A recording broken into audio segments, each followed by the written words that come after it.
Hello, this is Mr. Goldberg, and today we are going to learn about BuzzIn.Live. So, you are tasked with hosting a trivia game, Reach for the Top game in our case.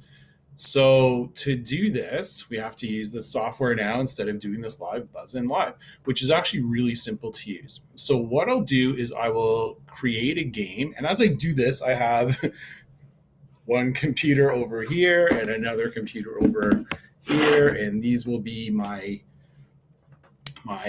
players. So I'll click create, and remember that with BuzzInLive, with the key that we only have access to one game at a time. Now it says right here, your current key has a game running with it, so replace the current game's host. So I'm going to say yes. That's fine. So we're now given a game code. And so what you do is you'd have a Zoom room open or Google Meet, whatever you're comfortable using. And you'd have all the team members there. You'd share that ahead of time. And that'll all be done with the schedule. And it might actually be done at the time. We'll use Google Sheets and so on to spread the word. And it'll be much more dynamic than having a preset schedule, because we're all virtual now. Anyways, what would happen is you would also share this game code. So what I'm going to do is, so here I'll show you the one login here. I'm not sure if it can be seen, but it's contrast on this computer. But it basically asks for the game code and a username. So I have two usernames set up. So I'll just enter in that code. 871-994, and Buddy Guy has just joined the game. 871-994.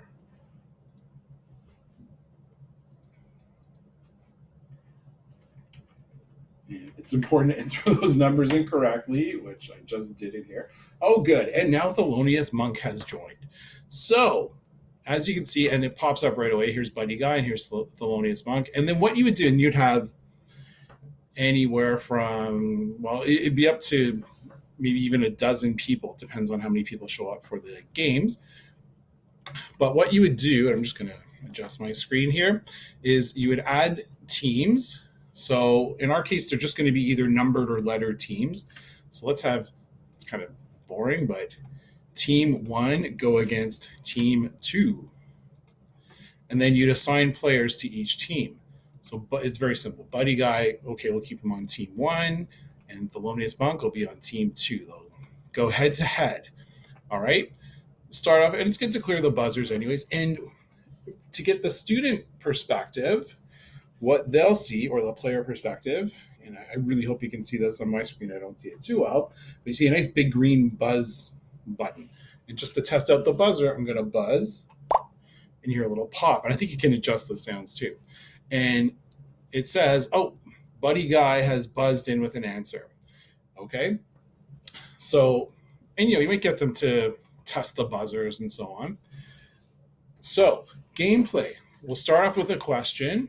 So, I have a question pack here. I'll randomly pick one.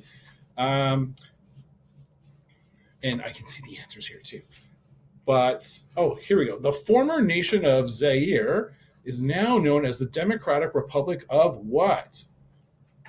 Thelonious Monk sits here, thinks, I know, buzzes in. Buddy Guy then buzzes in again. The person on top, of course, is the first person to buzz in. So Thelonious Monk says, Namibia. Sorry, Thelonious, wrong answer. Buddy Guy over here says, no, it's the Congo, silly. Oh, yes, you're right. So there's no negative points. You could go negative, but don't do that. We don't do negative points and Reach for the Top. You give Buddy Guy the point because he got the right answer. So if one team guesses wrong, it goes to the other team, and that'll all be explained a little bit later too. And what's nice is the team points show up too. So let's say later on in the game, Thelonious Monk gets a couple points, then Buddy Guy gets up more points. And by the way, in Reach for the Top, each answer's worth 10 points. So you take all these scores and multiply them by 10.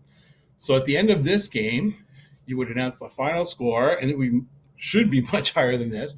You would say, okay, looks like team 1 has 40 points, multiplied by 10, and team 2 has 20 points.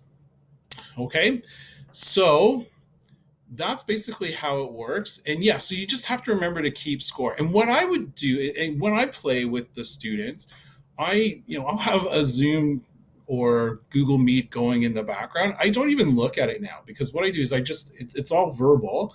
I'll ask the questions. These things will pop up. So here we'll clear and ask another question, pop, and you can hear it too. That's a nice reminder. And buddy, what's the answer? Here's the answer. Yes, you're correct. And give them the point. Okay. And what's nice is it all adds up. It's really good. The team points out. And if you had multiple players, of course, this still gets added up. At the end as well, if they're curious, you can give the students their individual scores as well. That's fine. Just looking at some notes here. Yeah, so at the end of the game, really important, and I'll go over this a little later too. What you'll do is you will note the score. Excuse me 1 second. You'll note this. I get choked up about this. You'll note the score, and I would even take a screenshot if you know how to do it. I'm on a Chromebook. You hit a couple of buttons, the shift control, and square with the 2 lines. I don't know if you have this. Oh my goodness. Really horse. And take the screenshot. I didn't do a good screenshot, but here we go. Screenshot of the scores. And the most important is these scores down here, of course. Okay, and I have that for later. And it's just a good backup, or write it down, whatever it is. Make sure you tell the students the score. I'm sure they'll want to know.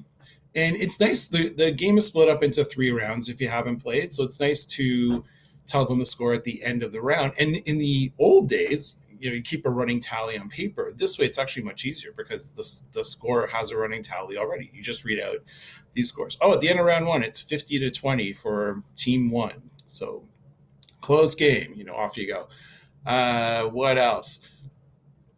Oh, yes. So at the end, make sure you close the buzz-in line. So you end the game.